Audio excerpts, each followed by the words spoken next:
మాట్లాడడానికి అవకాశం రాని వాళ్ళకేమో ఇంకా కొద్దిగా ఉంటే బాగుంటుందని ఉన్నది, వచ్చిన విద్యార్థులకేమో ఆకలి ఉన్నది.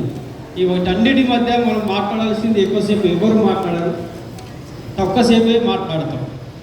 మిత్రులారా, ఈ దేశం ఒక 150 సంవత్సరాల క్రితం బానిసత్వం అనే ఒక లోయలో బతుకుతున్నటువంటి ప్రజానికం.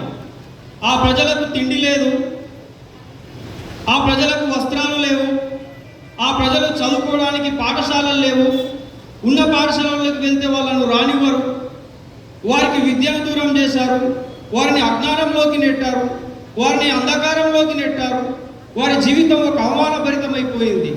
ఆ సందర్భంలో అదే సామాజిక వర్గం నుండి మహాత్మా జ్యోతిరావు పూలే అనే ఒక జ్ఞానఖడ్గం బయటికి వచ్చి ఆ లోయ నుండి, ఆ బానిసత్వం నుండి ఈ సమాజాన్ని మొత్తం బయటికి తీసుకొచ్చే ప్రయత్నం చేశాడు.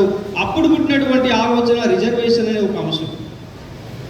తరువాత ఆయన వారసుడిగా వచ్చినటువంటి ఛత్రపతి సాహు మహారాజ్ రిజర్వేషన్లు అనే అంశాన్ని కొల్హాపూర్ సంస్థానంలో అమలు చేసి చూపించాడు.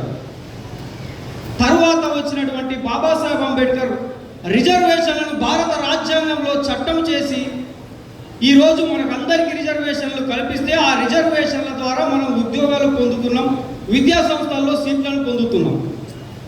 ఇదంతా కూడా ఒక ప్రాసెస్. 1848 నుంచి 1950 వరకు 108 సంవత్సరాల ఉద్యమ చరిత్ర. దీని అంతటిని కూడా మీరు విద్యార్థులుగా అధ్యయనం చేసినటువంటి అవసరం ఉందని చెప్పేసి తెలియజేస్తూ ఉంటున్నాను. బాబాసాహెబ్ అంబేద్కర్ రాసినటువంటి రాజ్యాంగం, భారత రాజ్యాంగ పీఠికను మీరు బట్టి పట్టాల్సిందిగా కోరుతా ఉన్నాను. ప్రజలమైన సర్వసత్తక సార్వభౌమ సామ్యవాద లౌకిక ప్రజాస్వామ్య గణతంత్ర రాజ్యాంగం నెలకొంటున్న పౌరులందరికీ సామాజిక ఆర్థిక రాజకీయ న్యాయాన్ని భావ ప్రకటన విశ్వాసము ధర్మము ఆరాధనతో కూడిన స్వేచ్ఛ శ్వాసం. ఈ విధంగా భారత రాజ్యాంగ పీఠిక మీ అందరి నోళ్ళలో కదలాడాలి.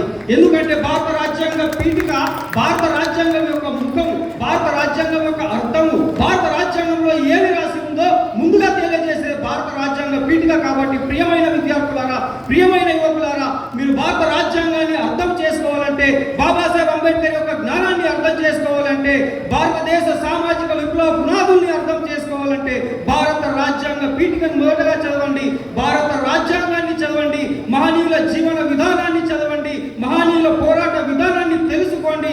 ఈ దేశం బాగుపడాలి అంటే, ఈ దేశం అభివృద్ధి చెందాలి అంటే, 3,500 సంవత్సరాల బానిసత్వం అంతమొందాలి అంటే, బహుజన మహనీయుల కళలన్నీ సాకారం కావాలి అంటే మీరంతా కూడా భారత రాజ్యాంగాన్ని చదవాలి, బహుజన మహనీయుల యొక్క జీవిత చరిత్రల్ని తెలుసుకోవాలని చెప్పేసి మనస్ఫూర్తిగా తెలియజేస్తా ఉంటున్నాను. ఇదే జిల్లాలో చిట్ట చివరి గ్రామమైనటువంటి ఏర్గట్ల మండలంలో తాళ్ళరాంపూర్ అనే గ్రామంలో గీతా కార్మికులను 6 నెలలుగా సాంఘిక బహిష్కరణకు గురి చేసిండ్రు. మొన్నటికి మొన్న రామాలయంలోకి వెళితే 10 మంది మహిళలను అక్కడి నుంచి అవమానంతో గెంటి వేసినటువంటి దుర్మార్గమైన వ్యవస్థ ఇంకా ఈ దేశంలో, ఈ జిల్లాలో ఉన్నదంటే దానికి కారణం బ్రాహ్మణవాదం, బ్రాహ్మణిజం.